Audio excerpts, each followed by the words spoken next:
مساء الخير. النهاردة هنعمل المنين الصيامي.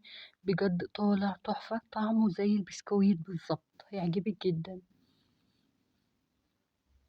أول حاجة معايا بولة، هبدأ أضيف عليها كوباية سكر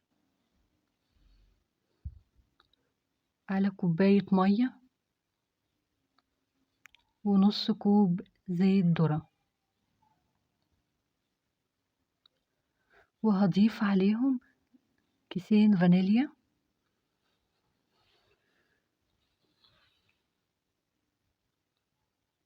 وهبدأ أخدهم أضربهم في شفشة الخلاط وهرجع لكم. طبعا طريقة سهلة خالص، بدل ما اقعد ادوب هضربهم في شفشة الخلاط. وهبدأ اجيب كيلو من الدقيق، هضيف عليه ربع معلقة ملح، وهضيف معلقتين من خميرة البسكوت اللي هي النشادر، دي أول معلقة ودي تاني معلقة، وهبدأ كده أقلبهم مع بعض في الدقيق.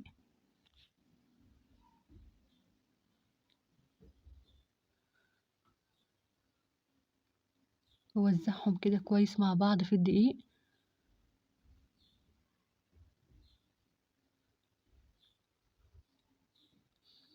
وهبدأ أضيف فيهم اللي أنا ضربتهم في شفشة الخلاط دلوقتي، المكونات البسيطة خالص،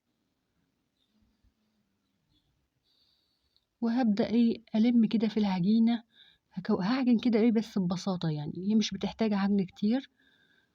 هبدأ كده ألم فيها، وقوامها هتشوفوه دلوقتي. أنا طبعا جايبة مية جنبي، لو احتجت مية هضيف. ببدأ كده ألم فيها، ما بتتعجنش كتير ولا حاجة، بصوا. وهبدأ هي ناشفة، هبدأ كده أضيف شوية مية، حاجة بسيطة كده، وهعجنها وهوريكوا قوامها.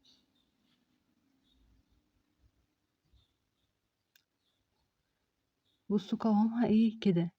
أول ما تكون قابلة كده إن أنا أعرف أكورها وأشكلها، خلاص كده. بجد هي عجينتها دايما بتبقى ناجحة، يعني بصي استحالة تعملي الطريقة دي وبجد هتنجح معاكي، هتنجح، هتشكليها وهتطلع برضو بنين تحفة. بدهن كده الصواني مسحة خفيفة خالص. طبعا الكيلو ده هيعمل لي 4 صواني. ببدأ كده أجيب كورة من العجين،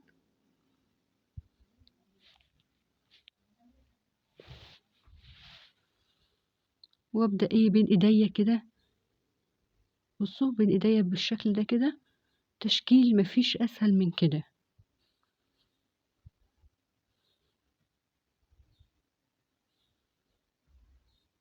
وأبدأ أبطها كده بإيدي،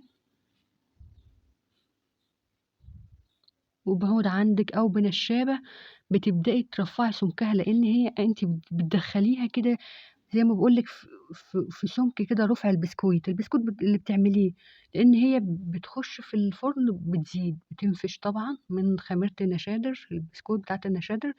بتبدأي بصي تعملي كده بالقطاعة دي أو بالسكينة لو ما عندكش القطاعة دي. بصي سمكها ازاي، لأن زي ما بقولك هي هتدخل الفرن هتزيد، بتخلي سمكها كده زي البسكوت اللي بتشوفيه، وتقطعي كده.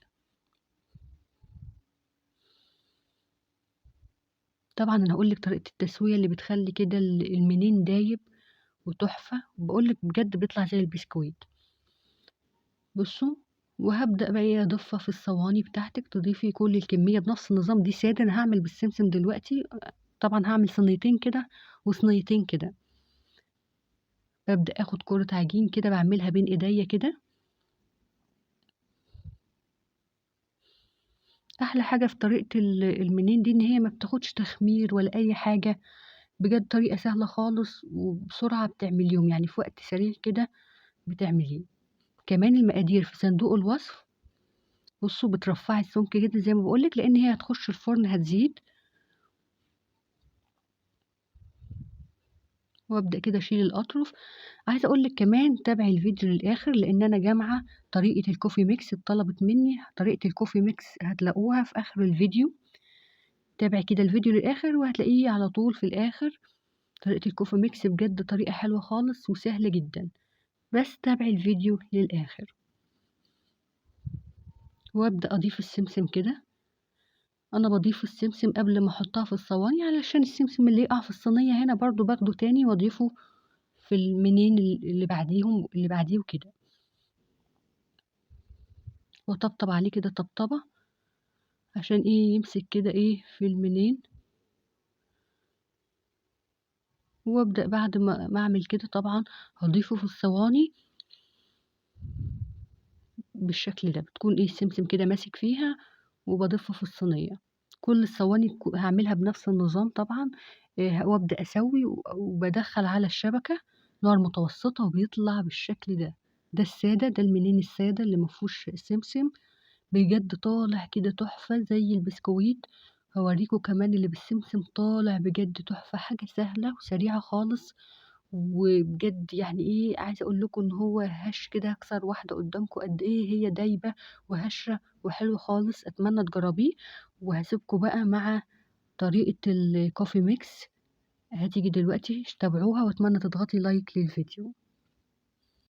مساء الخير، النهاردة هنعمل بودرة الكوفي ميكس في البيت ب3 مكونات فقط. فيديو سريع جدا، أتمنى بجد تجربي الطريقة دي، هيوفر عليكي كتير. أتمنى تجربيها، طريقة سهلة وسريعة جدا. وزي ما انت شايفة كده بجد كوفي ميكس جميل جدا وفي البيت، وكمان هيكون أوفر ليكي ما تشتريه أكياس من بره.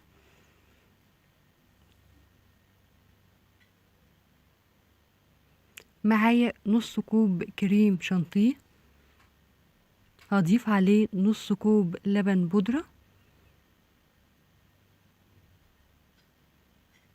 وهضيف ربع كوب قهوة سريعة الذوبان.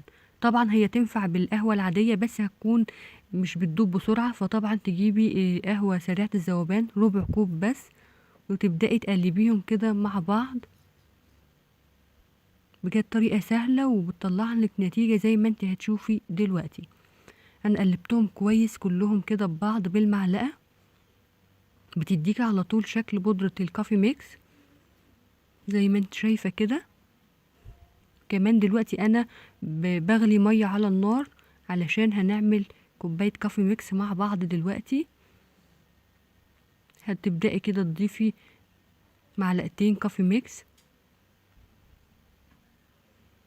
وعلى طول هتضيف عليهم المية المغلية. وطبعا انتي بتضيفي السكر اللي انتي حباه. بجد طريقة سهلة خالص جميلة جدا، كمية حلوة قوي. بعد كده اللي في الطبق دول بتحتفظي فيهم ببرطمان، بجد يعني طالع جميل جدا زي ما انت شايفة. اتمنى تجربيه، تضغطي لايك للفيديو، تعملي اشتراك وتفعلي الجرس على الكل.